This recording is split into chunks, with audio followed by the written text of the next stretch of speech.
Hello and welcome to Metacast. And I'm your host, Ilya Bezdilev, coming from sunny Miami. And with me today is my co-host, Arnab from... Is it sunny in Vancouver also today, Arnab? Sunny Vancouver. Sunny, cool. Yeah. So today we have a very special guest, like very, very special guest. And I want to start with a bit of a backstory. It was year 2010 or 2011. And I was living in Singapore. And I had a friend there. I mean, still have that friend, but we were working together in the same company. He's of Belgian origin. And he's like, dude, you should really read this book. And it's about entrepreneurship and stuff. And I think he lent me his book. I don't remember buying it. I think he lent me his. And that book was actually, this book. It was Rework by Jason Fried and David Hannemeyer Hansen. And I remember just like swallowing that book in 1 or 2 evenings. It was a great book about how to do business in tech, kind of unconventionally. And it was a breath of fresh air, very, very inspiring. And I think that episode, of reading that book and all of the years that passed from there, I've been following Jason and David in 37signals, getting more and more inspiration until finally, it kind of popped and, I finally quit the job and we started the company with Arnab. So today it's a great honor to have Jason Fried, the man himself, on Metacast. Welcome to the show, Jason. Thanks for having me, guys. Appreciate it. Where are you calling from? I'm in Los Angeles right now. Okay. Is it sunny? It is sunny and beautiful. Yes, it is. That's why I'm here. Yeah. Yeah, I grew up in Chicago where it was sunny, barely ever. And now it's sunny all the time, which is nice. So, Jason, I'm sure people who listen to this interview or watch this interview know everything about you because you just published so much. But if somebody happens to actually not know who you are, maybe can you give a very short summary of 37signals, Basecamp, HEY, and yourself? Yeah, sure. So the company's called 37signals, and we started 24 years ago, back in 1999. And we built a number of software as a service products. One of the early sort of pioneers in this world. Basecamp was our first product, came out in 2004. Before that, we were a web design company. So we were making websites for other companies. And that's why we built Basecamp, because we needed a better way to manage all the work that we were doing. We were dropping the ball and I didn't know who was doing what, and it wasn't a good scene. So we had to get organized and get on the same page. And so we built Basecamp, and that turned out to be a big hit. About a year later, we stopped doing website design and started doing software ever since. So we built a bunch of products since then.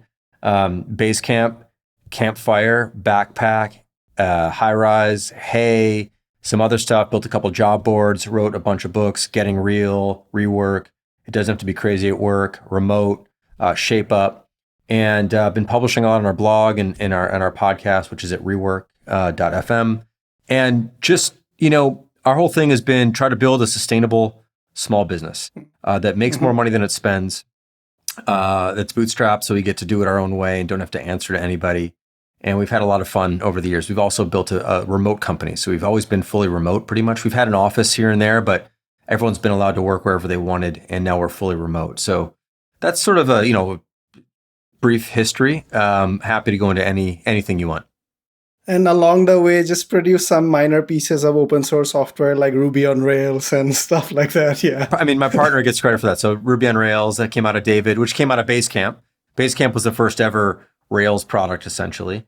And we've open sourced a whole bunch of other stuff since then, and are very, very involved in the open source community as well. It's not my particular focus. I'm more on the design business side, but that's definitely David and our engineering team's focus. That was my introduction to Basecamp and all of you through Rails back in around 2005, 2006. Yeah, you were early then because it was out in 2005, I think. I actually contributed a few small things back into Rails. Oh, wow. How cool. It was awesome. Yeah. That's great. That's great. Cool.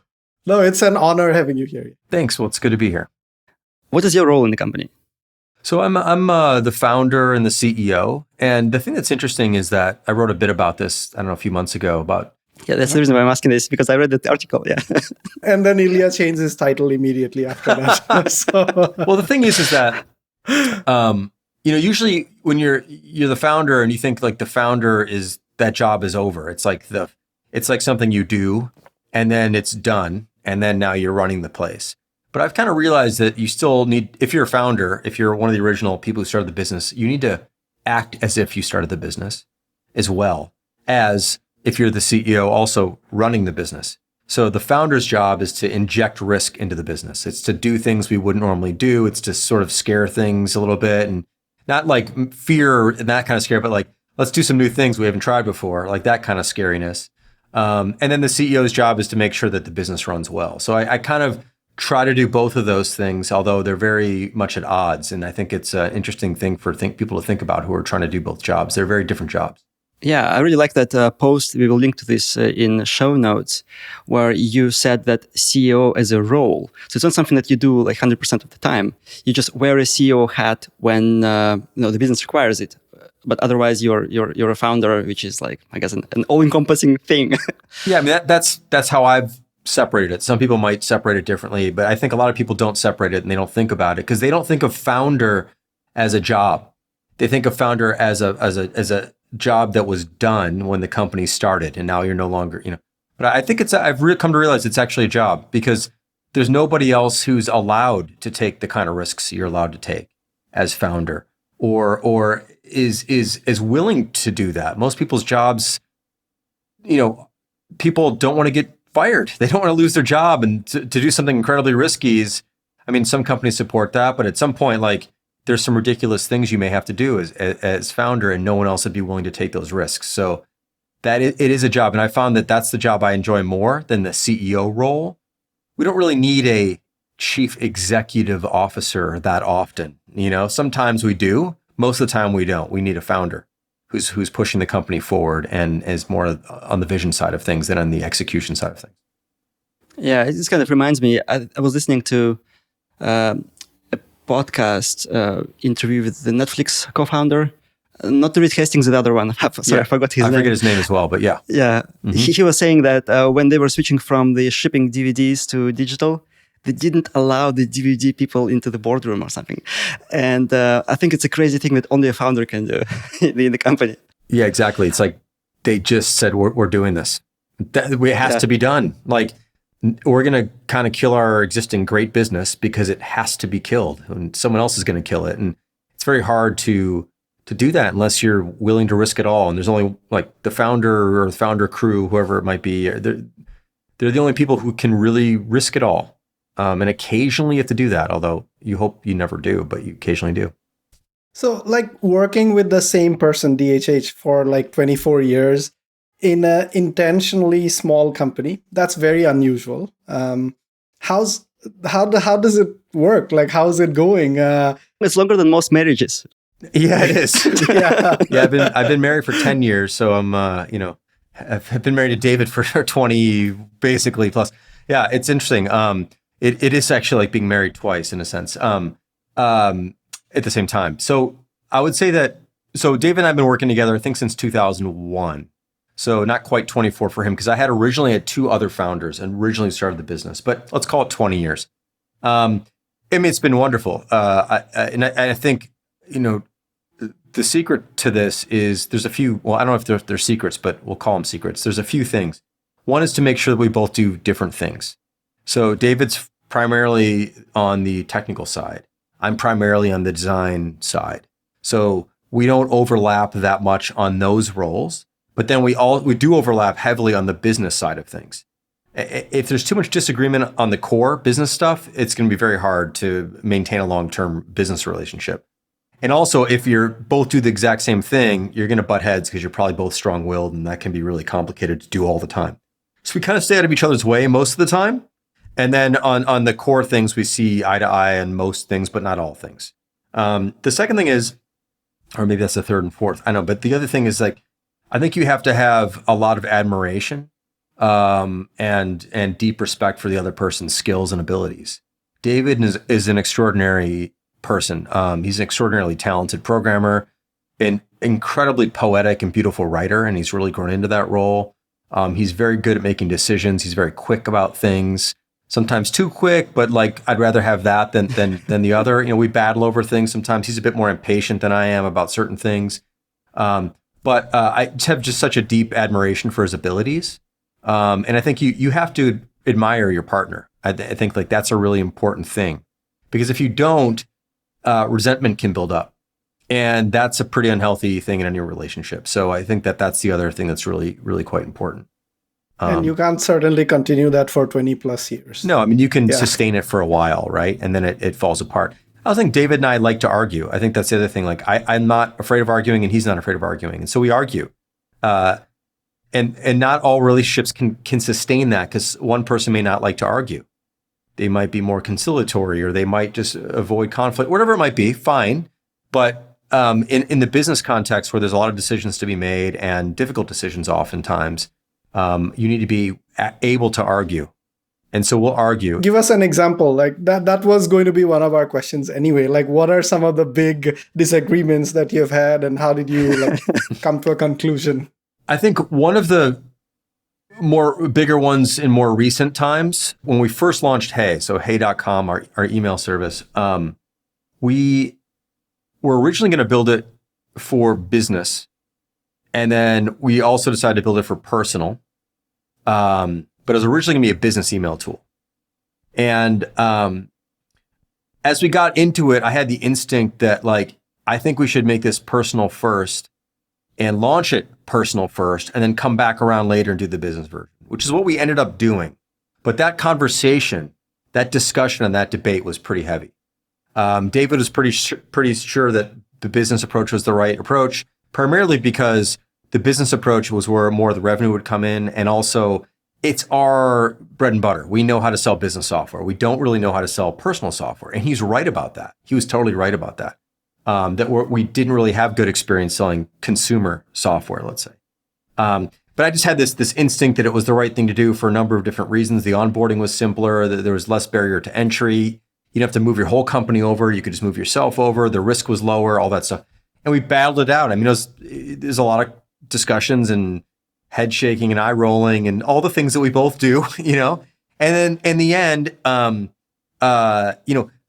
of the things you always realize in the end, in most cases, is that the decision you're about to make, it's not that big of a deal, whichever direction you kind of go in.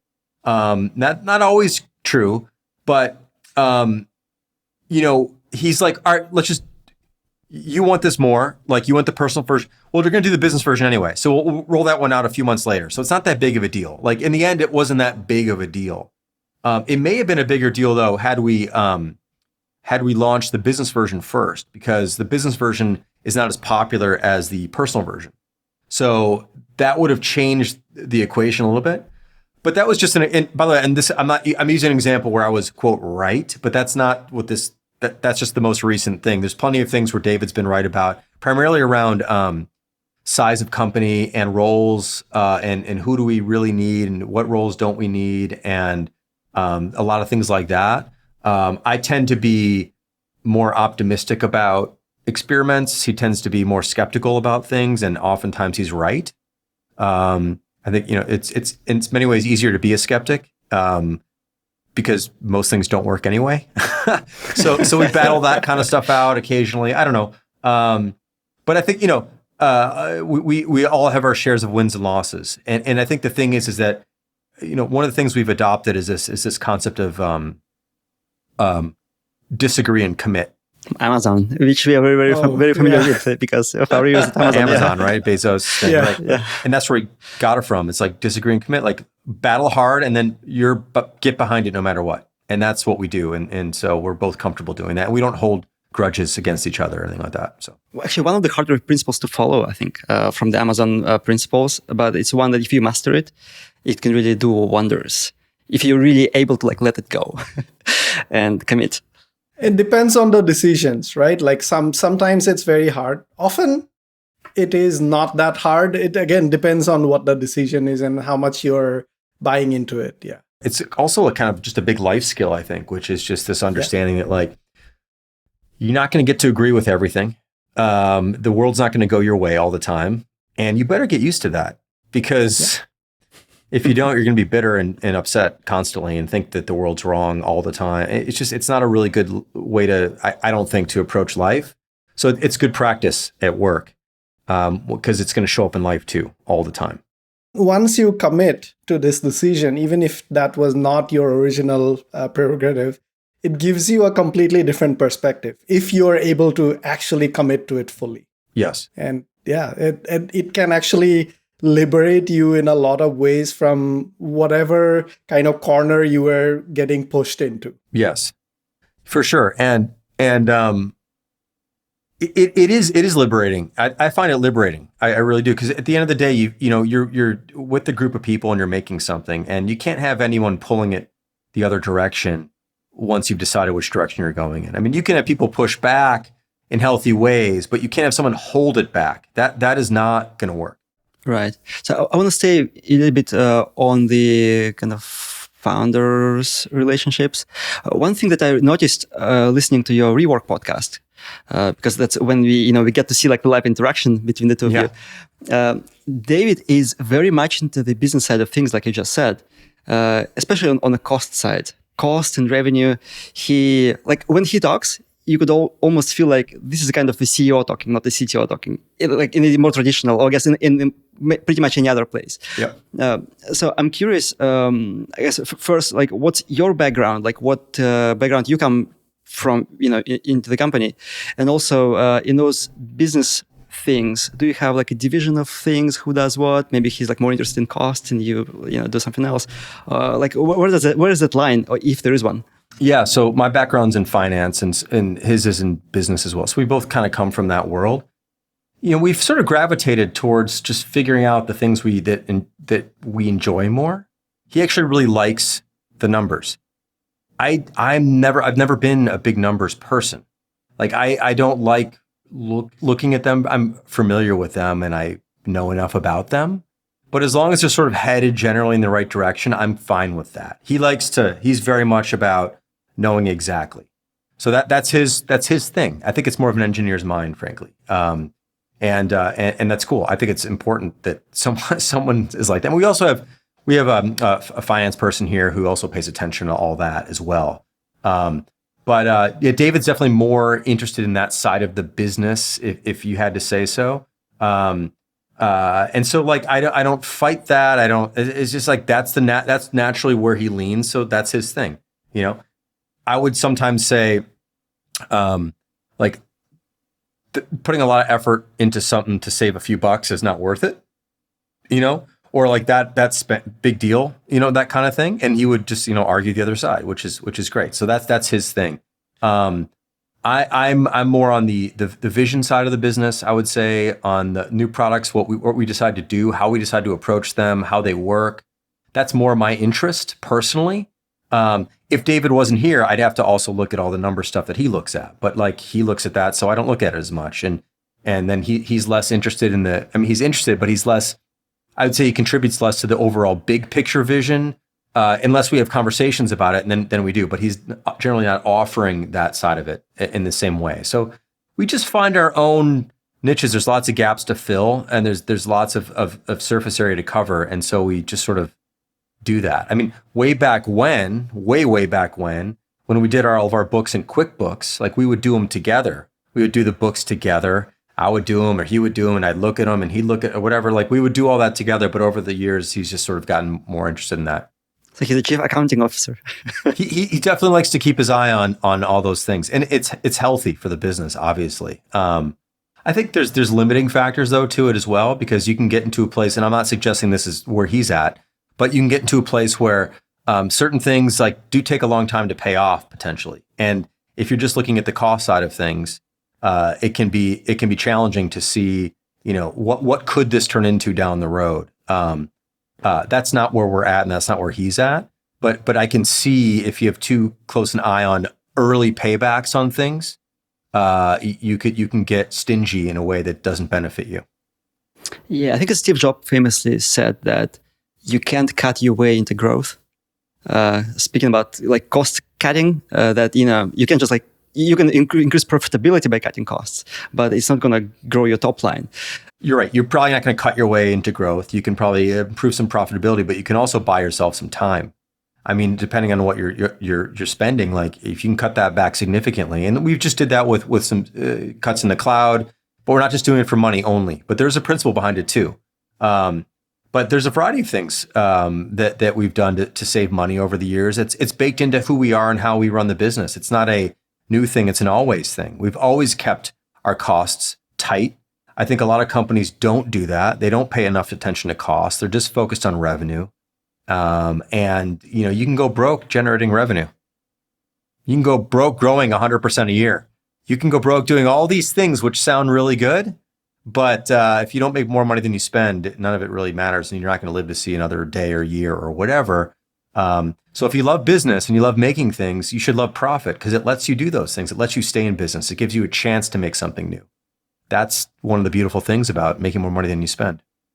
Yeah, it's kind of an interesting topic about making sure that business is profitable. I remember talking to my mother-in-law maybe 10 years ago, and she's like, "How does Instagram make money?" I'm like, "It doesn't." She's like, "But." Because she's like a one-person business, right? She's Sure. like, how? I don't know, but they just live off investors' money, right?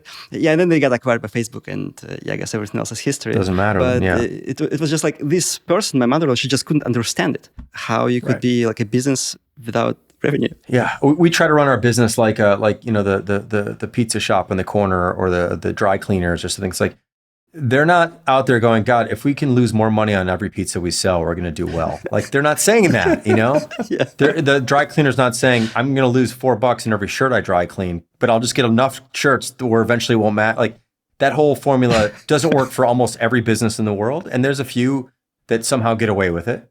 But to hook your fortune to that approach of hoping you're going to get away with it, I think the odds are just so far against you. I think you're much better off. Like, this is all a probability game. It's all like unlikely you're going to make it.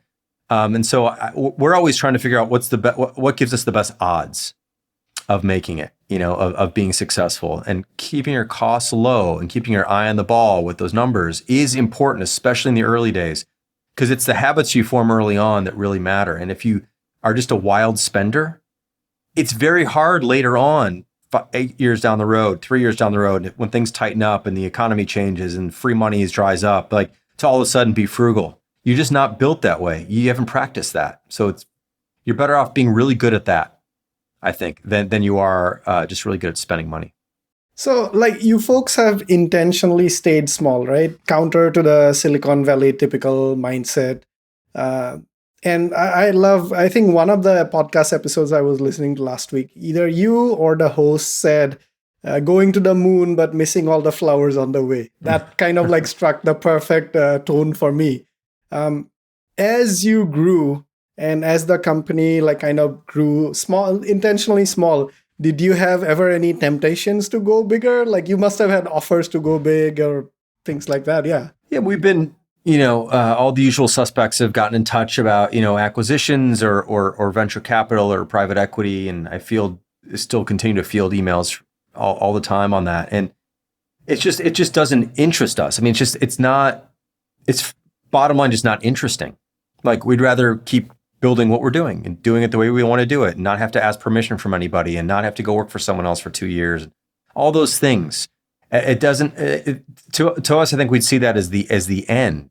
And I want to keep doing this. We both want to keep doing this. We all want to keep doing this. So that may not be true forever and ever and ever. I mean, if I'm 75 years old, I probably wouldn't want to be doing this anymore, right? But we're in our 40s, and this feels pretty good right now. We're enjoying it. So I think there have been temptations for us internally to set our minds on certain targets over the years here and there. And every time we've done that basically twice. And every time we've done that, a year after we did it, we're like, this is stupid. This is not us. This is no fun. We're doing things we don't want to do just to hit some number we made up. Not really. So, we have gotten to quite a bit bigger. We're the biggest we've ever been now. We have 80 people in the company. And the primary reason we did this is because we wanted to be able to build multiple products at once. Again, so it used to be we could only do one thing at a time. And so we'd work on Basecamp for a while, and then we'd work on HEY for a while, and we'd work on Basecamp for a while. And that's okay, sort of. It worked. It's been okay, but it's not as satisfying as working on both and improving both. And we have 2 more things we're building right now. One new big thing for one of our existing products, and then a brand new product. And we want to be able to do all the stuff simultaneously. So we had to build some more people. Now, we're still relatively small. I mean, we're tiny, all things considered. A lot of companies who we quote compete with have teams building their products that are 5 times the size of our whole company.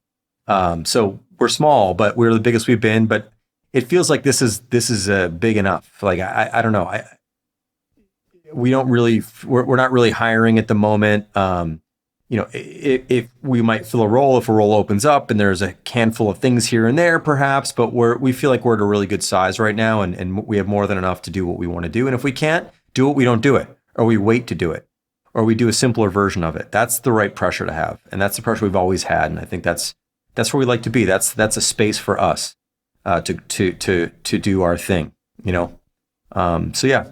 I also, the other thing is, like, if someone gave us $50 million, I wouldn't know what to do with it. Honestly, I would not know what to do with it. Like, we don't want to hire more people, so we'd have to just spend it on marketing or advertising. It's like, that would be fun, but I don't, it would screw up all of the economics. I don't really think it'd be a good idea for us. And so we don't really want it, and we don't need it, and we're not going to take it. You've always kind of thought this way, right? And now you have Basecamp and HEY, 2 different products. Soon you're going to have 4, you said. But for the longest time, when you had just Basecamp, how did you think about like risk in this world where you're intentionally small, working on one thing, but you make like one fatal mistake or something like that, or a competitor kind of takes over and you're out? That can happen. It can happen at companies with many products, one product. It can happen at any time. And the thing is that we've gotten comfortable understanding that there's only a few things we can control, and there's a lot of things we cannot. So if some competitor comes in and like crushes us out of nowhere because there's a paradigm shift, and that's like, we couldn't have stopped that anyway. If we didn't have the idea and it happens, like, there's not much you can do. What we can do is focus on what we know how to do it better, take good care of our customers, take good care of our employees, be proud of the work that we're doing, do our best. And and get our message out the way we know how, and share and teach and all the things. And that's what we're good at. And that's what we can do. And we'll continue to do that. I think there are lots of risks, of course, out there. Many of them are things you can't control. And a lot of people obsess about those things. So we're just kind of focused on the things that we can control, which is actually a really good piece of advice that Bezos gave us, which is focus on the things in your business that will not change. So, the example he gave us was, I know he's talked about this publicly, I think, as well, but was like, people aren't going to wake up in 10 years and wish Amazon's selection was worse. They're not going to wake up in 10 years and wish Amazon's shipping was slower. They're not going to wake up in 10 years and wish Amazon's prices were higher, And he's like, what are those things in your business? And so for us, it's like, people aren't going to wake up in 10 years and wish Basecamp was more complicated. They're not going to wake up in 10 years and wish HEY was twice as expensive. They're not going to wake up in 10 years and wish our customer service was terrible. Like, so we're focused on the things that we can control, that we know we can deliver at a high level and continue to improve on, and take care of everybody that we can. But that's it. I can't do anything about the asteroid hurtling in from outer space that no one's aware of until the last minute. There's not much I can do about that. And so we tend not to get wrapped up in fear of the things that we can't control. Speaking about Bezos, I think back in 2006, I think you took investment from Bezos. That's the only evidence of external investment that we found about your company. So I'm curious, how was it, and if he still holds the stake? Sure. Well, first off, so he bought a piece of the company from David and I. So none of his money ever went into the business. So this was like secondary sales. So David and I took that money and put it in our pockets. And the business has always been 100% funded by customer revenues. Always has been. And 100%. So none of his money made it in. But he owns a small piece of the business because we sold him some of our shares. And yeah, he still owns his stake. It's been great. I mean, like, we learned a lot from him. We used to talk to him once or twice a year. We'd have dinner once or twice a year. But we haven't really spoken for a few years now. And if we ever needed to get in touch with him, we could. We have to send him numbers every year, that kind of thing. But it all happened sort of, back, this is in 2006. We'd been, again, approached by all the VCs and the whole thing. And it never interested us and still didn't. But then Jeff reached out, and I was, it was amazing to have a chance to meet someone like Jeff. So we, remember back in 2006, like Amazon was big, but not anywhere near as big as they are today. So it was more of like an entrepreneurial small company story, even though they're quite big. But this, single founder who built this thing, like, yeah, sure, of course we'll meet up. He'd seen me speak at this conference in San Diego, and one of his other portfolio companies had used Basecamp. And so I think there's like a triangulation, and he was curious about what we were doing. He likes company. He likes people who are different, approach things differently and the whole thing. So we met up, and we really liked him, and he liked us. And we talked a little bit more, and eventually it was an opportunity for David and I as founders to take a bit of risk off the table. So we were 2 years in. Basecamp had launched in 2004. It's 2006. This whole thing could come burning, crashing down, right? Who knew, right? The traditional thing is, well, you keep pouring all the money back into the business and back into the business and back into the business. But we always thought, like, what if the business goes out of business after doing that? You get nothing for it. Like, you put in all this work. I mean, you get your salary along the way, perhaps, but if you keep throwing everything back in, you get nothing out of it. Like, that's a bad outcome. So we're like, well, let's say this thing all went to hell and just blew up, and a competitor came in and wiped us out, or we made a fatal error or whatever it was. Like, we put a lot of work into this thing. If we take some money off the table now, we can put it away, and it would reduce our overall exposure and risk. And if this thing fell apart, we wouldn't have nothing to show for it.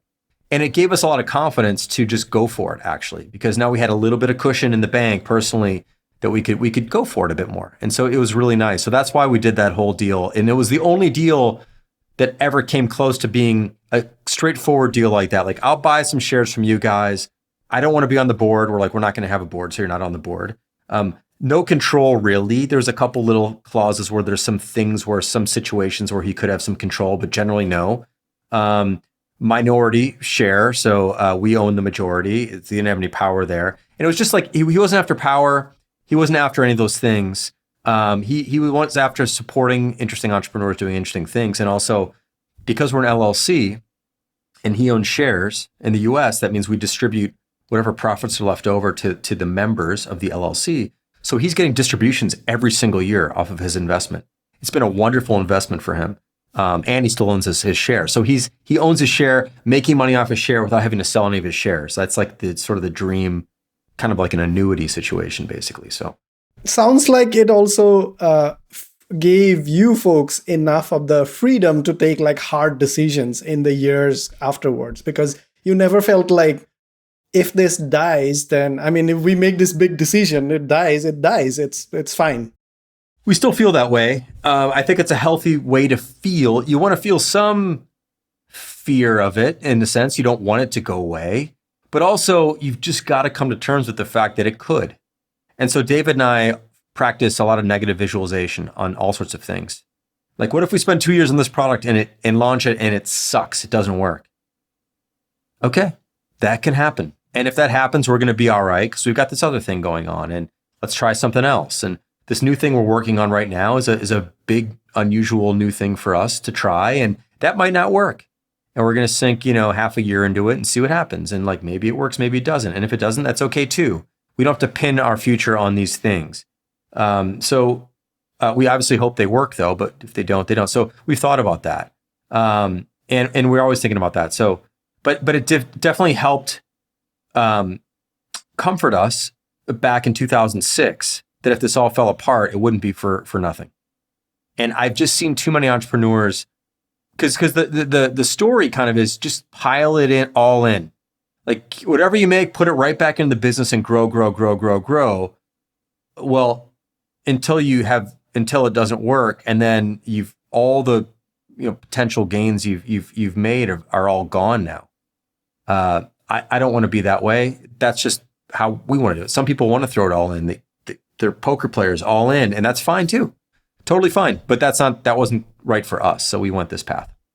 Yeah, Nassim Nicholas Taleb speaks about this pretty well. I forgot which book it was in, but what he says is that you should avoid ruin, right? And then basically you allowed yourself some of that cushion, so that even if the business goes in flames, like you're left with zero, like you personally will not be ruined by this financially. Right. So this is a great point, which is we talk about this in slightly a different perspective, but I like this avoid ruin rule, which is we're willing to take risks, but we're very unwilling to put ourselves at risk generally. So very, very rarely are we going to bet the company on something.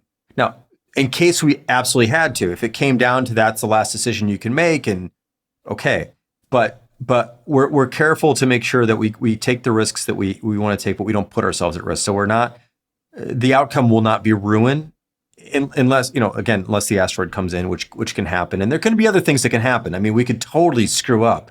We could botch customer data terribly. Like there's things that we could definitely do to ourselves. Absolutely. But we're not deliberately choosing a path that could lead to that. Something could inadvertently lead to that because we didn't pay attention to something. That's on us. But we're not like, all right, Basecamp, we're like not going to pay attention to it anymore. And we're going to put everything we have on this really risky new idea. And sometimes that's maybe necessary in some companies, but we have a good thing going. So it's not necessary in this company. So we're not going to do that. So staying on the topic of these new ideas, are you at this point with 80 people big enough that you're focusing on all four things at the same time, or are you switching around, like you mentioned, between products? Yeah, we're focusing on all four things at once. So one of them is a whole new product. One of them is I've mentioned this before. One of them is a calendar for HEY, but it's almost its own product in itself. It's a whole thing. Which certainly, if we didn't have HEY, we could launch this as a separate product. So it's a product basically, and then Basecamp and HEY email itself. So there's four things that we're working on essentially simultaneously, 3 to 4, because when I think of it as we're working on HEY, even though it's a new part of HEY, it's really 3 things because it's still HEY, but it feels like a separate product. Yeah. And our teams are small. We have teams of 2. We've hired up some product teams, so we can work on all 4 at once. We don't have 6 teams on Basecamp anymore. We have a few teams on Basecamp, a few teams on HEY, a few teams on this other thing, and 1 team on this other thing. And that's working out great for us right now. You talk a lot about the 6-week cycles or 6-week sprints. Cycles, definitely not sprints. Cycles. Oh, you call them cycles. Okay, great. Yeah. So 6-week cycles where you plan what's going to be delivered within 6 weeks, and then that's how your company operates on this kind of 6-week cadence, whatever, 6 to 8 times a year. So that definitely works for incremental improvements of existing products. How about things like HEY, for example? Because that's, you can't build an email client in 6 weeks with email servers and all that, right? It probably took, I would say, probably at least 2 years. 2 years. Yeah. So what's the process there, I guess process or approach for these kind of more strategic investments? Yeah, so it starts out very loose. It's usually like a team of 2 or 3 people like going off into the woods to prototype some ideas and to see where we get with it. There's no time frame. It's just like these 3, they're pioneers, literally pioneers going out into the unknown. And you don't know what you're going to find, and you don't know how long it's going to take to get back.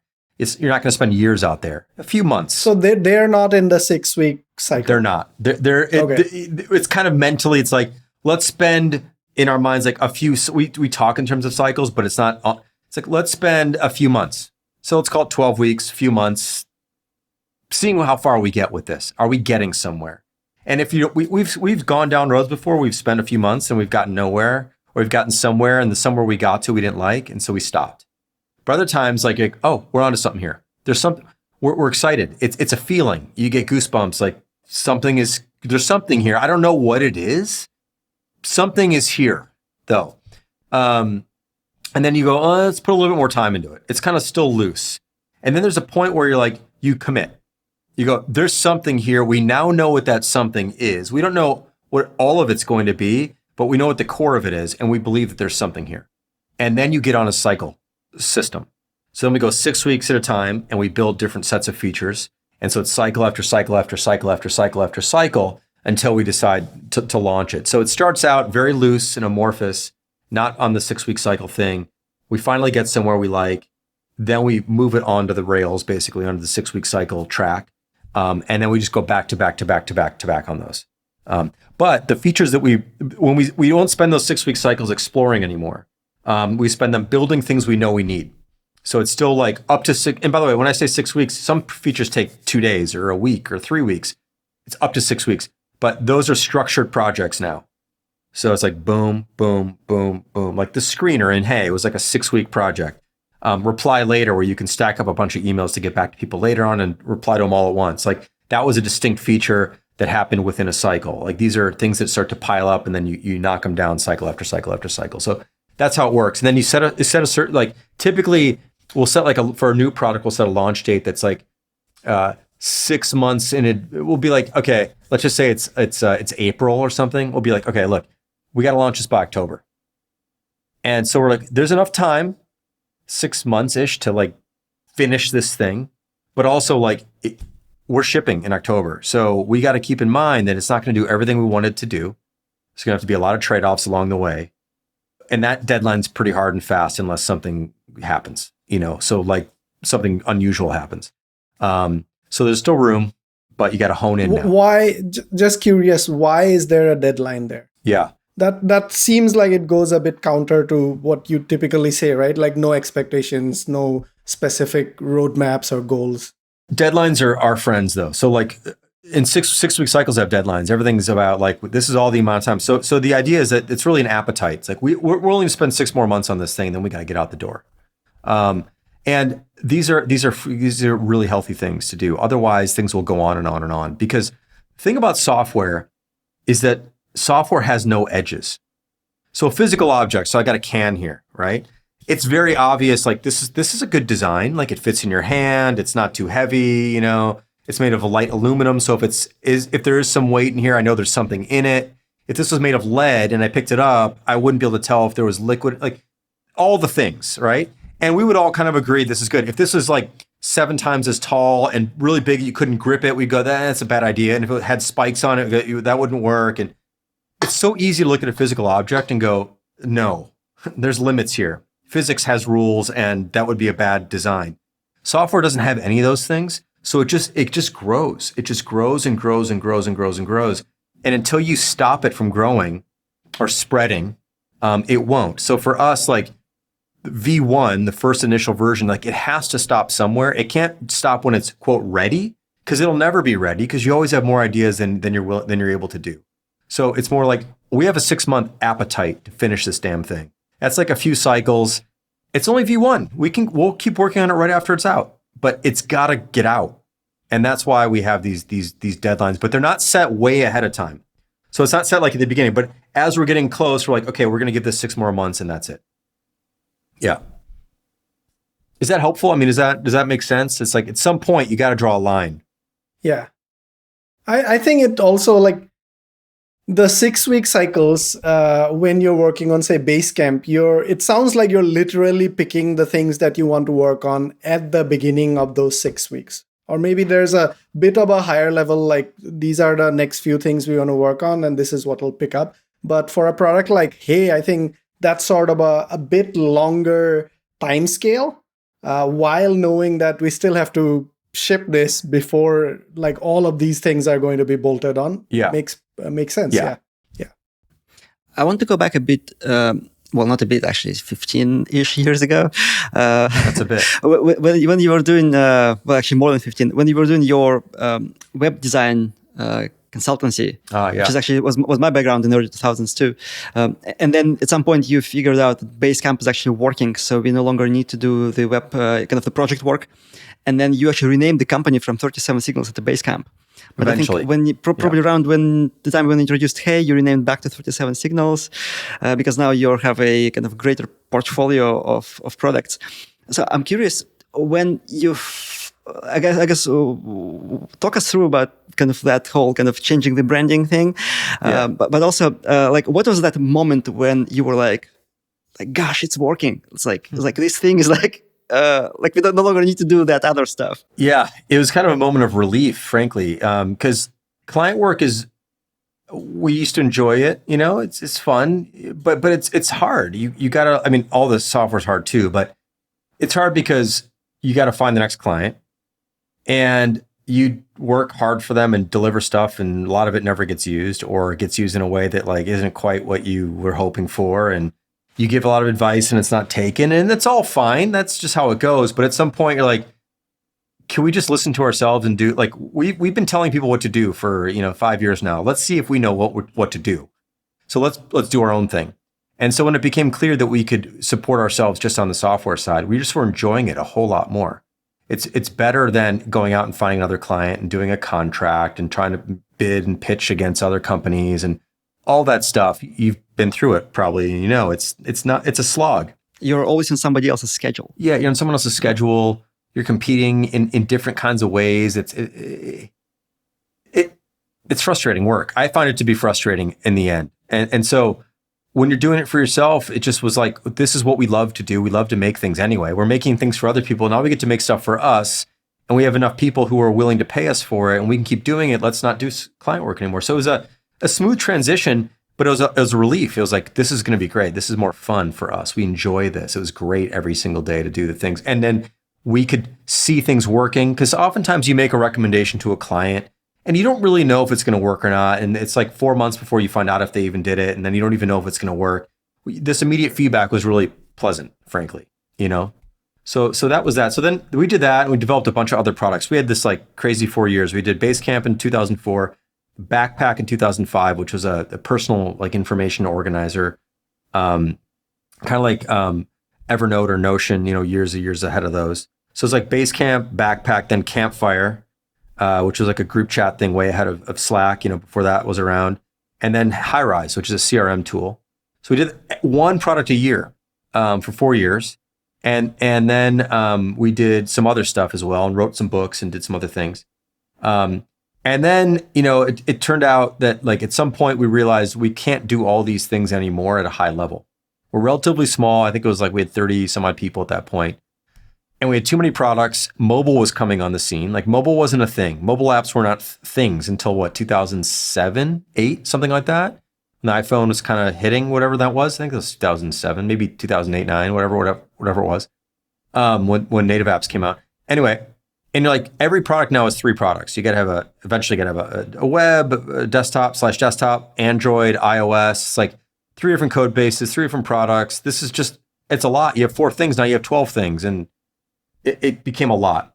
So we decided to consolidate and just focus on Basecamp, which was our biggest winner. It was like 10x anything else that we would ever done. HighRise was our second most popular product.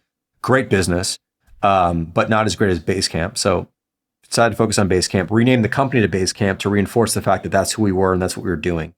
And did that for many years until we had this itch to make something new, which turned out to be HEY. Didn't start out that way. It started out as we were going to make a new version of HighRise, which is our CRM tool. And as we were doing that, we realized that we were building this really unique and interesting email tool instead. And so we kind of, this is actually what we're doing. I see. I remember bringing this to David. So I was working on this with a fellow named Jonas who used to work for us. Jonas and I were going back and forth on this design for this new CRM tool. And I remember going, I want to use this for all my email. Like, I don't just want to use this for like businessy stuff. I remember making this pitch to David because David wasn't involved in that project at the time. I'm like, David, I think we're making like an email thing here, And it was a cool meeting because he was surprised. I was sort of surprised even that this is where we were going. But sometimes it's just you follow the trail, and this is where we were going, and we got excited about it. Anyway, once we did all that, once we launched this, we're like, we can't be Basecamp anymore because it's not fair to HEY. But we were Basecamp when we launched HEY. And then a little bit later, we're like, HEY is a success. We need to be like a multi-product company again. So we're going to go back to 37 signals. And that's how I know there's a lot of like, well, why'd you make the call and how was the decision making? But like, that was the timeline essentially for how it happened. So I'm really curious, the moment where you had 4 or 5 successful products, that was a big decision point to either, I'm sure you already were making enough like revenue in terms of like being able to fund all 4 with independent teams at that time and grow bigger, or stay the same size, but only focus on one product. Yeah, I wouldn't call all 4 products successful. I mean, they were generating revenue, But like, for example, Backpack and Campfire were never really substantial products for us. I think collectively, maybe they were doing $1 million or something at some point a year, maybe, which is good. But Basecamp and HEY were doing much, much better. And so they were successful and they worked really well, but they never found market fit really. I mean, Campfire, we were way early on. Slack obviously came out and like blew up in a huge way for a variety of reasons. Their product was really good and timing was right and all that stuff too. And then like Backpack was way ahead of its time in really interesting ways. And now Notion, and there's Evernote, which I think Evernote's gone now, or maybe whatever, but Notion and other these sort of document style mixed tools have come out. We just never hit on those really. So it's basically Basecamp and HEY were the two big winners for us. And what we decided to do was not to stop supporting those products, but just not to sell them anymore. So we still have lots of customers. HEY is a multi-million-dollar business still, and people who are using HEY can use it forever. We'll never shut it down until like the last customer goes. But we're not bringing in new customers, so it's obviously leaky to some degree, or it's declining over time as you'd expect. But we'll support everyone who's a customer of ours, and we will not kick them off anything. Basically, sort of our approach. And the same thing is true for earliest version of Basecamp, Basecamp Classic, which came out in 2004. We still support that. We don't improve it anymore, but we support it. It's online. Lots and lots and lots of people still use it. Tens of thousands of people, I think, still use it. And it's still a good business for us. And we'll take care of those people too. We don't kick them off or force them to upgrade or anything like that. So that's sort of been our approach to this. If you don't take in new customers, it just slowly, gradually goes down, which makes it easier to manage. And it doesn't have the same burden as a product that's growing would. Yeah, we're all familiar with this from the AWS where we worked. It's like it would never shut anything down. It would be running somewhere. Like you can't even find documentation for this, but there could still be thousands of customers using the thing and paying for the thing. But even if it's like not profitable anymore, it's the reputation that you uphold by not shutting the thing down, right? That's right. It's a trust. Well, there's that site, Google, what's it called, like Google's Killed by Google. That's it. There's like, I think 288 products on that site right now, and fine, that's their choice and whatever. But it does make you wonder when you use a Google product, if it's not one of their, let's call it top 5, like, is it going to be around? We've sort of committed to this line we call till the end of the internet, which is the idea that like we will support our stuff, our legacy products, till the end of the internet, or as long as we're around as a company. Of course, we can't support it if we're not around anymore. Our plan is to be around. No company lasts forever and ever and ever, but like, we're here for the long haul is sort of the message we're sending and what we're living by. So I think it's important to do that. And I've always admired companies that do that. So like Porsche is a great example of a company that still sells classic parts for, a 911 from 1963 or a 356 from before that. Leica will repair any camera they've ever made, even cameras that are, decades old. I like that. It's rare. Patek Philippe, watchmaker, will service any watch they've ever made, even if it's 100 and whatever years old. It's just wonderful. And they'll make parts for it if they don't have it. Like that's their commitment to their products. I think that's a great thing. It's a rare thing. And we, in the software industry, we want to do that too. Let's switch a little bit into I want to talk about the calm companies and that space, right? So actually, can I inject something? So we were talking about the book, It Doesn't Have to Be Crazy at Work, when we were preparing for this interview.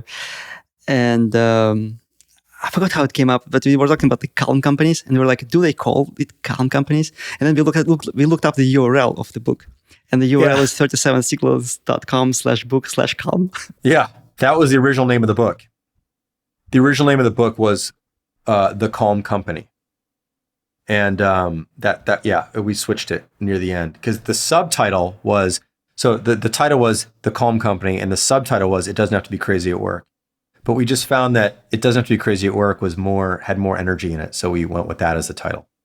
I would ask like everybody who's listening to actually go read these books. These are short, to the point, kind of punchy books. It won't take too much of your time, but they probably offer a very different perspective to work than you're used to. Certainly what Ilya and I were used to.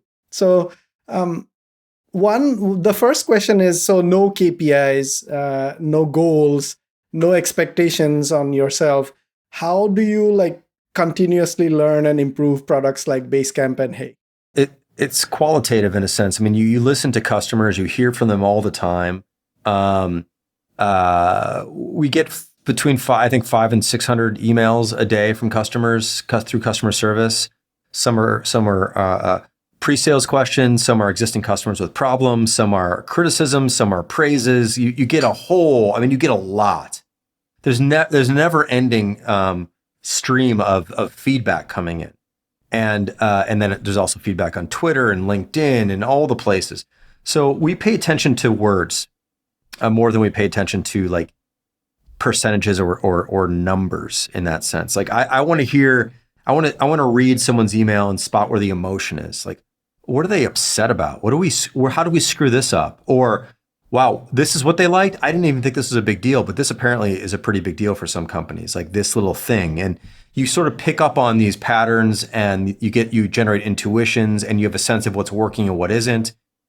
And then you look at the big picture, like making more money than we spend. So all is well. But it's not because of this one feature or that one feature. It's not, we're not driven that way. I know some companies are. Some companies are like, I remember Facebook was famous for this. Like if you upload or at least the lore and the mythology was like, if you upload a picture in the first 15 minutes or 6 minutes, like you're a user for life or one of those.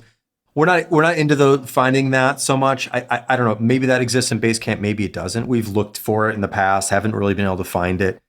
It's just more interesting to us to listen and to think and to hear and to see the insights and to see the seams and find the seams. You know, find the seams of gold in these mountains of feedback and go, there's something here. There's something here, and then innovate around that and come up with ideas around that and try to move the product and improve the product in that way. And then you hear it from people like, oh, that's great, or thank you so much for this, or you missed it, or why haven't you done this yet, or whatever it is. And you can feel the heat and the pressure and the satisfaction and the dissatisfaction. I think you got to tap into that. At least I shouldn't say you. That's what we tap into. I don't know what you need to do. You should do how you feel like you can read the room the best. You know, maybe that's through data. It's all fine, but that's our approach. So that itself it's a art and a science in itself, right? Like you are getting a tremendous amount of feedback. How do you figure out that these are the meaningful ones, right? That's the art. Yes. And then how do you translate that feedback to something quantitative that tells you that, okay, we need to work on this, or we did a bad job with this? How many, curious, how many people do you have working on this? Are there like specific people with skills in this area? Well, so typically, there's like three of us that really focus on deciding what to do next. So it's me, Brian, and then David will typically chime in. Sometimes Jeff chimes in, who's a principal programmer, different people, but typically me and Brian and David are kind of deciding at every cycle what projects we're going to do. But this is coming up. Like Brian is very, very much involved with reading the customer room in a sense. Like he's talking with support. He's really getting the vibe for what people are wanting and complaining about and liking and praising and criticizing. He's bringing a lot of that up. I'm getting a lot of that too, because I get a lot of personal emails from customers. So I'm bringing that side of it. He's bringing another side of it. Sometimes there's just things that we want to do as a company that no one's ever asked for, that we just have an idea for it. We like, we have an idea. No one's asked for this. Or maybe people sort of kind of asked for it, but like, not really, but we think this would be really, really beneficial. And HEY is full of those features. Like nobody asked for anything in HEY because people just like email is email. And like, no, email can be way different, way better. So we had to create those ideas, based on our own frustrations with email. So there's a few of us doing that. And then the projects are defined. And defined means they're written up in a page or two of this is kind of Amazon style, actually, like a page or two outlining the vision of the idea and kind of what we're after broadly. And then the teams that are assigned, there's one programmer, one designer per feature. They're assigned with figuring out how to do it in the amount of time that we've given it. And it's not an estimate, it's an appetite. So we're willing to give this feature 3 weeks. This feels like a 3-weeker, we'll say, or a 6-weeker or a 1-weeker. And they'll figure out how to do it. And they'll it's on them at that point, and we'll advise and help and whatever, but like it's on the teams to decide the best way to implement this idea, because it's not spelled out in tasks or spelled out in ultra specifics, but they have a sense of what this is about, what we're after. And so they have a lot of agency to figure that out and get it right. And then how do we know if it's right? We don't really know. I mean, you ship the feature, and we don't go out and survey customers. We don't look at the data really. It's just sometimes we might if we're curious about something. I don't know. Every time we've ever done that, it's like, well, 11% of the people have used it. Like, I don't know, is that good, bad? I don't even know what that means. What if it was 13%? What if it was 8%? We made the feature. Like, there it is. It exists. And for those 11%, maybe it's the best thing in the world. And I don't know. And we could find out, maybe, sort of, or we could trick ourselves into thinking we could find out. Or we could just say, let's move on to the next thing and continue to improve the product the way we've always done, which is what's our intuition? What's the customers say? Like, how do we make something better? And so far that's worked out for 20 years. And so we just kind of go down that path. So one of the things we're not interested in is maximizing or fully optimizing anything. So certainly we might be able to do better and make more money and delight people just 3% more. Like, there might be ways to do all this, but the effort required to do all that doesn't ever seem to be worth it in our minds. So we'd rather just keep listening, doing, learning, and hoping that we're doing the right thing long enough. Yeah, I love it. You said one thing that is really interesting. You said that you also wrote about it, that you basically publicize your email address. So a customer can write to you, pretty much anybody can write to you, because your email is very easy to, I think it's in your LinkedIn profile even. It's everywhere, yeah. So I'm curious, do you get a lot of like spam or some kind of negative stuff that you wish you, like, did you ever wish you didn't publish your email?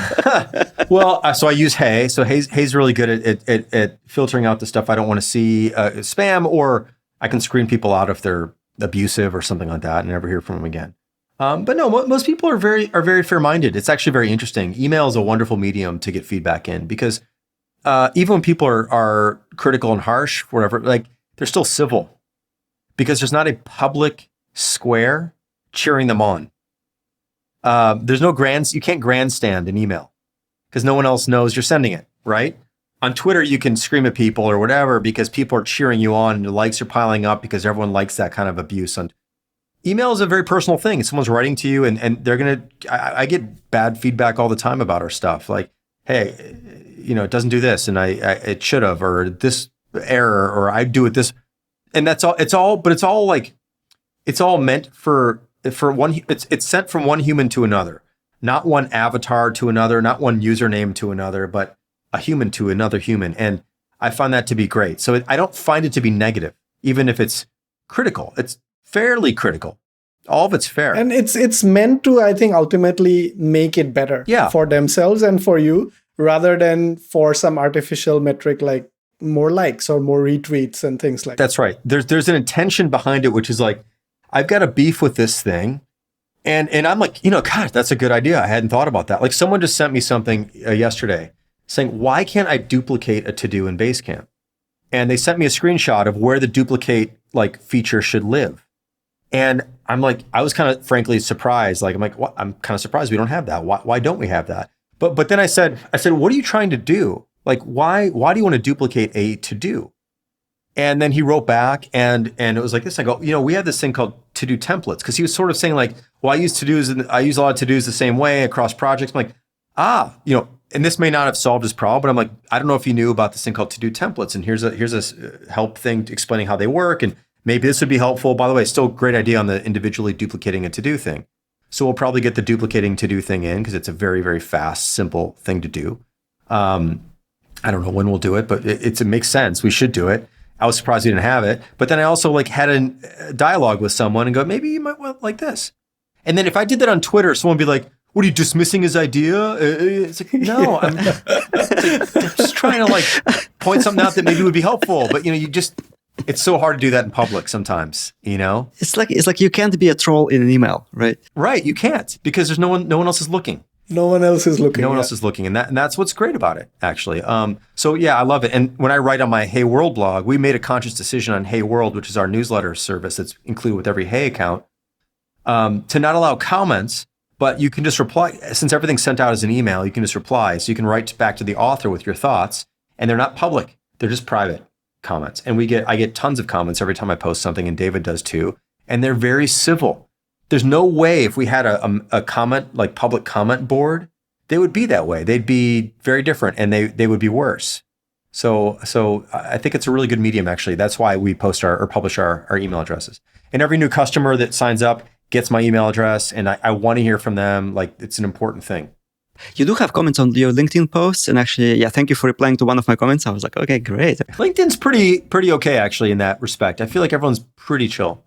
Yeah, those are pretty civil. Maybe because people use their real names, like their reputation is on the line. It's tied to your professional avatar, so yeah. That's exactly. It's your career history. It's all that stuff, and so it just goes to show. I think like anonymity can be valuable, but it's also it's a brutal hammer for a lot of people, because they get to just spout off with no consequences, and I don't think it's one of the best parts of humanity. So going back to the calm company mindset, right? Like, from what I understand, you also don't have like employee performance reviews or things like that. You probably do some form of that. But my meta question is, do you think this could work in a bigger company? Maybe in a smaller part of a bigger company, if not the whole company? And if so, how can somebody evangelize this sort of a mindset in there? Yeah, so a couple things. We do performance reviews, but they're not like, we're not looking back at, again, like KPIs or did the things you do move some needle or something. It's always about the work, our expectations of the work, because we asked you to do something. If we asked you to do something, if it doesn't do well, that's probably our fault, not your fault. You did the best you could, hopefully. So we look at the work and we have a conversation between people. And that's how we evaluate someone's performance in that regard. And then the other thing is we don't have, so all of our salaries are fixed. So we pay, there's basically 5 levels per position. You know, you can come in as a junior designer, senior designer, lead designer, principal. And so that junior lead thing, the whole thing, principal, that is basically equivalent for all positions. And each one of those has a salary attached to it. And the negotiation is simply, where are you on which tier are you in? Everyone who's a junior or who's a lead gets paid the exact same. So so the performance review thing is more about, first of all, how you're doing in your career and where are you at and how can you get better. But it's mostly like, ultimately, if you want to, how do you move up a level? It's not like a salary negotiations piece so much as it is a level piece, and then a salary comes with that. So that's kind of how that works. What was the second part of your question? I forgot. I'm sorry. If somebody wanted to adopt this sort of like no companies. KPIs, no goals, in big companies. I mean, I have 2 answers. The first one is I don't care, because I don't really care about big companies. There's enough people who do. I'm for the small company. I love small companies. So I'm more interested in what works for them, because that's the majority of businesses and the ones I really care about. That said, one of the books that inspired David and I right from the beginning was a book called Maverick by this guy named Ricardo Semler. Have either of you heard of him? No. Okay. Or this book. I'm not sure the book's in print anymore, but I know you can get it probably on Amazon or wherever. It's awesome. It's about this Brazilian, it's a true story, Brazilian businessman. His father had built this big, huge industrial company. I think 8,000 employees. They made like oil pumps and like industrial equipment, heavy industrial equipment. Very traditional business in a very traditional company in a very traditional country, Brazil. And he inherited the business or took over. And he walked in there and he goes, I don't get any of this. There's like a rule book. It's like so rigid, just not about humans at all. And he's like, I'm throwing this all away, and we're going to sort of figure it out as we go. And the book is all about how he really radically transformed this business in a really positive way by not doing all the traditional things that most companies do. And it's been a while since I've read it, but one of the wonderful things is that the company doesn't get to hire managers. Teams hire their own manager. So if a company needs a manager, like the team they do all the interviews and they get to choose who their manager is going to be, right? Salaries at that company were a completely open book, which was totally not something that was ever done before down in Brazil. The factory workers get to rearrange the factory floor any way they want based on their understanding of how it should be. Not someone up top who thinks it should be, this is how we work, this is how we move, this is what's safer. So they had all the freedom to do that. There's a million different fascinating, radical things at a company of, many, many thousands of people. Now, that's one example. We're another example on the small end. So this is an N of 2, which is basically, nothing.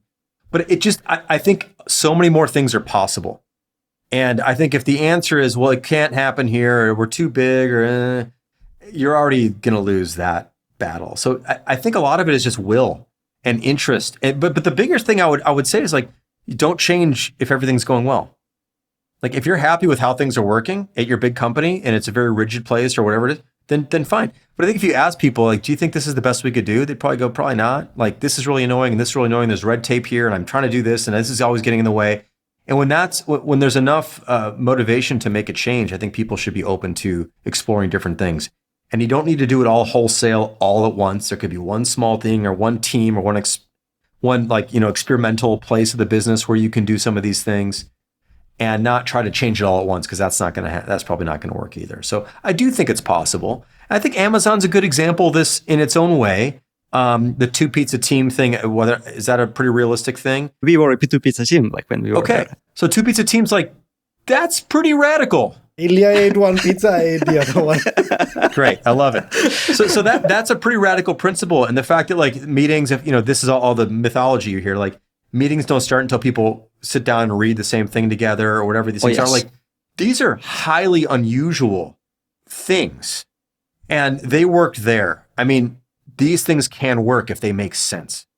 And I think a lot of things big companies do don't really make sense, but they do them because they do them out of momentum and habit and history. So, I think some of these things absolutely can apply. No question. Yeah. Read that book though, Maverick. I think you guys will be, it thoroughly motivated us. And David and I refer to it all the time as giving us permission to try new, unusual things. So the point you just made goes back to, I think, the founder versus the CEO mentality. Because I think to make radical changes, you actually have to be either the founder or the owner of the company. You have to be the principal, right? Yes. Not an agent. And when I was leaving Amazon in 2020, Bezos was still the CEO. The company was running well. But then I came into Google, which was run by an agent. Sundar was, still is, hired person who grew through the ranks, right? And you could just feel that kind of indecisiveness from the CEO, that kind of, I don't know. I don't want to use this term, so I won't say it. But it just some people just can't inject risk because they are not. Not the right kind of people, maybe for that. And for a big company to adopt something of those radical things, you can't necessarily do it at the middle management level. It's it has to start from the top where the principal is. I think that's mostly true. I think someone like Nadella over at Microsoft is a great example, though, of someone who Microsoft is an incredible place right now. It feels like an incredible place, special place. They're doing some radically different things. They've really shaken it up over there. And that's him. I mean, he has a team, but he feels more like a founder to me, actually, even though he clearly wasn't, than Ballmer. But Ballmer wasn't the founder, by the way. But he was also there from really early on, wasn't he? Ballmer? Yeah, probably late 70s or something. Yeah, but anyway, he seemed closer. You'd think he was closer to Gates in a sense, but really he ran it more like a traditional executive. And I think Nadella's running it like a founder, actually. And I think it's fun. So it's possible. It's rare, though. I think quite rare. You don't see many founder-led companies. I think Airbnb is a good example of a founder-led company still. I know Joe left, but I'm blanking on the other guy's name. Brian Chesky? Yeah, Brian. Brian's still there, obviously, and one of the best CEOs in the business, I think, and founders also. But I think the reason he's so good is because he's a founder still, and he can push things that no one else could. Who, if someone else was just simply hired, there's a point where if your job, his job's not on the line. I guess the board could remove him, but his job's probably not on the line. A hired CEO's job is on the line in a different way, and I think that the founder just has that permission. I don't know what it was like at Amazon or what it's like today, but I can imagine Jeff was never afraid to make a really unusual call when I forget the guy's name who replaced him, but Andy Jassy. yeah, he's probably, even though he was probably really damn good, he's still in the back of his mind. It's like, can I do this? Am I allowed to do this? Jeff was probably never like, am I allowed to do this? He's like, I'm doing this. And Right.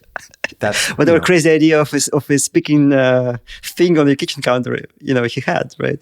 Yeah. One last question Yeah. in this space is so you're famous, like 37 Signals is a famous comm company. How do people go about finding such companies? And there's also on the flip side, there's now, because it has become kind of like trendy to be a comm company, there's a lot of companies saying we are that sort of a company. How do you go about when you're interviewing with them, identifying that are they really a comm company or is it just like lip service? Well, I mean, I know someone's been trying to compile a list, but and people have asked us to make a list, but I it's so hard to verify, right? So I would ask, if you're looking to work somewhere and they profess to be this way, or even if they don't, I would just ask some basic questions like, what happens if it's 6:00 on a Thursday and I need to go home? Like, what do they say, right? Do I have to work weekends? Do I have to work nights? Things like that. Can I turn off all my notifications during the day and just like heads down, or like how many meetings am I going to be pulled into? Like, you can ask all these questions to get a sense of what it's like. But the way I would do it is I would talk to other people who work at that company. That's where the real truth is, not from like the person you're asking, but the people who work there. And it should be on balance, because there's always stressful moments. Work can be stressful, even at the calmest places. But on balance, how does this company, how does it feel to work here? What does it feel like to work? What kind of pressures are we under? That kind of thing. Those are the questions I would probably ask of someone who works there. And you can find people on LinkedIn, or wherever. Glassdoor. I don't know.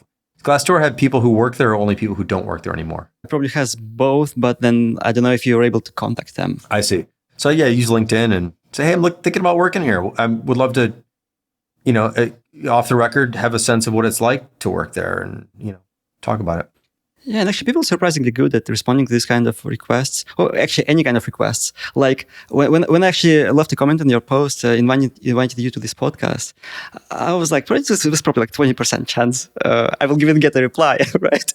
But then you're like, yeah, sure. And yeah, now we are recording this. So yeah, like people do get back and like share their experience and all. So for sure. So I want to talk about all of the content that you publish. I mean, obviously, like we said in the beginning, we discovered you through your books. You have 4 or 5 books at this point, like blog posts. There is probably hundreds of thousands, if not millions of words that you and DHH have published so far, yeah, right? I know. It's weird. Books is the topic that I'm really interested in, because we are working on the book, How to Start a Podcast. Like, how do you decide, when you write a book, how do you decide if you are going to make it a free book, like you had a Getting Real, I think was a free PDF, versus if you actually work with a publisher, do through the whole kind of thing, and editing, paperbacks, hardcovers, whatever. Like, how do you think about that? Or I guess, but not, I guess, from your perspective where you are right now, but more from a perspective of where maybe like folks like us right now and where you were like 15, 20 years ago. Yeah, when we wrote Getting Real, a big part of it, I think we looked maybe into do some traditional publishing, but it was going to be like a year. Like it's so slow. And I think we got frustrated by that. We're like, we're just going to write ourselves and then just publish as a PDF like next week. Like the idea that you could just get this out next week was just a wonderful, special thing. And we didn't know anything, and no one really knew who we were. So we wouldn't have gotten a good publishing deal anyway. And it just didn't make sense, right? And then after we did that and we became more well-known and we had more of a track record, we were able to take that. We sold, I don't know how many copies of Getting Real, hundreds of thousands of copies, ultimately, I think probably. And we took that to the publisher when we were pitching Rework. And we said, look, we've got a following. We've got this big of a list, this many people read our blog. We've sold this many copies of this PDF thing. We got this many customers. Like, people know who we are, and we want to get, we want to go bigger in terms of publishing, because we want to have, there's some degree of like seriousness behind a hardcover book from a big publisher. There's just, right? You've got that in your hand. You can share that. Someone gave that to you, right? So there's just something about that you can't beat still. And we wanted something like that that could land on someone's desk and make a thud. We just wanted that. So with Rework and Remote, and it doesn't have to be crazy at work, we did that. Shape Up, we did another PDF. Now we also have a paperback. These are like print on demand, and we have a free version of that as well. That would never have been a mass market kind of book. It's a much more niche thing. So I think like niche things like that feel pretty good as a PDF or an online publication of some sort. But if you want to like go mass market, I think you're going to want to have some leverage behind you to do that, because you're not going to get. It's already hard enough. Like publishers don't really do much for you. They make the book. That's kind of it. Like you're on your own for promoting it. And they get it into bookstores, but you're on your own to promote the book, really. And so you've got to have enough of an audience to even promote the book. And if you don't sell many copies, it's just you're off their radar pretty fast, So I would recommend starting with a self-published thing.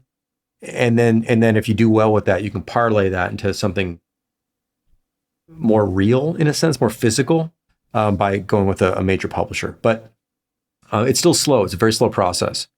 And it's frustrating, really frustrating. So the very last topic we want to touch today, which is actually not a very easy topic. So, but you guys, I think, have been very contrarian in general, right? It's like, I was skimming Rework yesterday. I think for the fourth time I read the book yesterday evening. And there are lots of things there that are said in a very kind of strong language. It's a very strong stance. You take a stance, right? And I think you talk about that on your podcast as well, where basically, like, you just have to make some people kind of unhappy if you have to, right? And I think this is all. I think it serves you really well. The specific question I wanted to ask is, like, there are some topics that may not be related to business at all. Like, I'm referring to DHH's recent post about the pandemic. I think it was called, "But what if you're wrong?" So I personally actually agree with every single word he said there. I'm like, oh my God, finally somebody is actually saying what he said. Like somebody of his profile, I'm like, I can't believe this. It just goes so much against kind of, I guess, half of the population of the United States, right? But then that half of the population of the United States might get really upset about this. He's like, who is he to say like these things? This is all like fake or whatever, right? You could make lots of arguments there. So that thing like doesn't have to be published. But he still just sent it out, right? Because that's what he thinks. So I'm curious if you get any kind of, I guess, or if you've ever had any kind of flack for these kind of things that are not necessarily business related. You know what I mean? For sure. I mean, well, first of all, that's on David's personal blog. So his Hey World thing is not the company thing; it's his own personal thoughts. So he sends that out. Like we wouldn't publish that on, Basecamp.com or whatever. It's a personal thing. So everyone's free to say whatever they want here, right? But yeah, we've taken some strong stands. I mean, the biggest one was a few years ago where we said, we're not doing politics at work. We're not talking politics at work. And a third of the company ended up leaving over that. It was a big thing, right? And a huge thing. It was very hard and the whole thing. But we felt like it was just fundamentally important decision to make because we didn't enjoy working at this place anymore. We didn't enjoy how everything got dragged through these other topics, which we just did not feel had anything to do with work. And some people disagreed. Some people felt like it's all about work and, okay, or all about the world and that the world is part of work and how can we separate the things? And I understand that perspective. I do. But we made a decision that wasn't the kind of company we wanted to run. And people made a decision about where they wanted to be. And people left and people stayed. And we've hired a bunch of new people since. And other people have gone on to do other things, wonderful things, and work at other places. And great, good for them. And everything's fine. People are allowed to do whatever they want. These are adults who can make their own decisions, and they did, and I don't blame them for it at all. So the thing is, it's like this is about this is about like making principled stands. It's very important to us, and we do it around privacy. We don't do targeted advertising on other people's platforms. We don't use personal data for any reason. For advertising, especially, even if we could grow the business, we're not doing it that way. We're just simply not doing it. So there are some lines in the sand. And for us, like, we want to enjoy work. We want to focus on the task at hand. We want to hone our craft. We want to talk about the work. There's so much that we need to do together to work on these things, to build the things we want to build, that we just don't want to be distracted during the day by anything else. And it's not that these issues political issues, social issues aren't important, but you can have those discussions outside of work. You don't need to have them at work. We're going to work while we're here at work. And that was a decision we made. And it was very controversial and the whole thing. And I'm happy we made it. We should have made it sooner. And I'd make the same decision again, even though it was very difficult and painful at the time. As far as David's points, like David has his own personal blog. He's going to make his own statements. He's going to make his own points. They're not published internally. They're not published on our corporate sites. They're his own opinions, and that's totally fine. And we're totally comfortable with that. And you'd have to ask David. David's very, very comfortable sharing his personal points of view on pretty much everything. I'm a lot less like that. I'm much more private in terms of my personal points of view. I just don't need to share them with other people. It's not like what I'm interested in doing. Many of them I don't even agree with myself on. I'm just constantly like wondering what I really think. I don't know what I think about a lot of things. I'm really unsure. And so I tend not to write about those kinds of things. So yeah, it's cool. I mean, he's allowed to do whatever he wants, and that's fine. And everyone here too, everyone who has a personal blog or Twitter or whatever, they can say whatever they want. And I'll see some of our employees like obviously posting things that are very much at odds with someone else who works here, and that's fine. Everyone's cool with that because it's not in the middle of work. It's outside of work, which is their lives. That's fine. Yeah. Cool. Yeah. All right. Well, Jason, thanks a lot for coming here. This is great. It's really fun. Where can people find you? On Twitter, you can link this stuff up, but we have our own podcast called the Rework Podcast, which you can find all your podcast podcast apps. Twitter, I'm on LinkedIn, of course, and my own newsletter is at world.hey.com/Jason. And then check out Basecamp and HEY and 37 Signals and all the other places that you can probably link up. And then email as well. You can put my email address in the notes as well. Yeah, we'll certainly do. And we'll also link all of the books. I think you mentioned a couple of books. Thank you. Yeah. Yeah, it was a great pleasure to have you here. It was really fun. Great questions. I really enjoyed the conversation. Happy to do it again sometime.